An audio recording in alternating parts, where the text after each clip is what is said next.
Hi friends, అందరూ బాగున్నారా? ఈరోజు మా ఫ్రెండ్స్ డెజర్ట్స్ తింటానంటే ఇక్కడ ఒక ప్లేస్ ఉంది, టీ టైమ్ ఎనీ టైమ్ అని. ఇంతవరకు నేను ఎప్పుడు రాలేదు. ఒకసారి మా ఫ్రెండ్స్ పఫ్ తెస్తే చూశాను, కానీ ప్లేస్ చూడటానికి బాగుంది. బయటంతా యాంబియన్స్, సెటప్, లైటింగ్ అంతా కొంచెం ఎక్స్పెన్సివ్గానే ఉంది. లోపల ఎట్లా ఉంటుందో యాంబియన్స్ అంతా చూడాలి. బయట నుంచి చూస్తుంటే లోపల యాంబియన్స్ కూడా కొంచెం బాగానే ఉన్నట్టుంది. ఒకసారి లోపలికి వెళ్ళి చూస్తే రెస్టారెంట్ మొత్తం ఫుల్లీ ప్యాక్డ్గా ఉంది.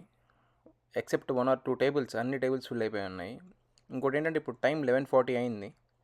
11:40కి ఈ మాత్రం జనాలు ఉన్నారంటే వీళ్ళు ఏ రకంగా బిజినెస్ చేస్తున్నారో ఆలోచించండి. జస్ట్ సింపుల్ ఐడియా, ఊరక ఒక టీ పెట్టుకొని 4-5 డెజర్ట్స్ పెట్టుకొని బిజినెస్ చేస్తున్నారు.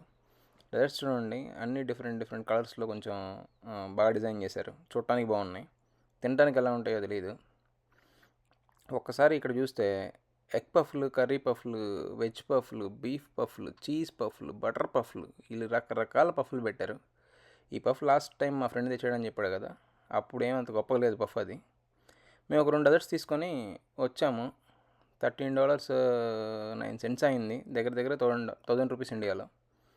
అంటే 1000 రూపీస్ పెట్టి వర్తా అంటే ఒకసారి ట్రై చేయొచ్చు. మేబీ డీసెంట్గా ఉంటుందేమో ఈ యాంబియన్స్కి, ఈ కథకి. కాకపోతే ఏదైనా ఇండియాలో మన బాబాయ్ కొట్లో ఒక చాయ్ తీసుకొని 1/2 చాయ్ తీసుకొని మనం మన ఫ్రెండ్ దమ్మేసుకొని రేపు పొద్దున్న డబ్బులు ఇస్తామంటే యాక్సిడెంట్గా ఉండిద్ది. అలా టుగో బాక్సుల్లో పెట్టిస్తారు. వాళ్ళ వాళ్ళ కవరు, వాళ్ళ కప్పులు, వాళ్ళ కథ. ఆ బాక్స్ తీసుకొని కొంచెం స్టైల్గా బయట నడుచుకుంటూ వెళ్ళొచ్చు. వెళ్తా వెళ్తా దారిలో అక్కడ స్పూన్స్ ఉంటాయి, అదిగో ఆ స్పూన్స్ గ్రాప్ చేసుకొని వెళ్ళిపోవటమే. ఇదో డీసెంట్ ఎక్స్పీరియన్స్. ఇంకోటి ఏంటంటే ఇక్కడ ఇరానీ చాయ్ అది ఇదని అమ్ముతారు. ఏదైనా మన ఇండియాలో ఇరానీ చాయ్ అని కొట్టే చాయ్ అంత ఇది కాదు. మన చాయ్ మన చాయే, మన కథ మన కథే. ఇండియా ఇండియానే. కాకపోతే ఇట్లా బిజినెస్ ఐడియా బాగుంది. పెద్ద ఎక్స్పెన్సివ్ కాదు, బాగా సంపాదిస్తారు అనుకుంటా ఇల్లు. సో నెక్స్ట్ బ్లాగ్లో కలుద్దాం.